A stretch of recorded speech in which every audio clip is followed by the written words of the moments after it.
আবার ফিরল প্রাচীন সৈকত।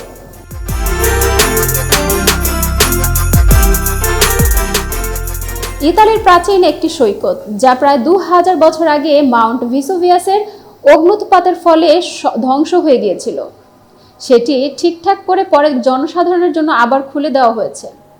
হারকিউলিনিয়াম প্রত্নতাত্ত্বিক উদ্যানের সৈকতটিকে সেই জায়গা বলে মনে করা হয় যেখানে 300 জনের বেশি মানুষ 79 খ্রিস্টাব্দে প্রাকৃতিক দুর্যোগ থেকে নিজেদের বাঁচানোর জন্য বৃথা চেষ্টা করেছিল। বছরের পর বছর ধরে প্রত্নতাত্ত্বিক খনন ও পুনরুদ্ধার কাজ করার পর গত বুধবার এটি জনসাধারণের জন্য আবার খুলে দেওয়া হয়।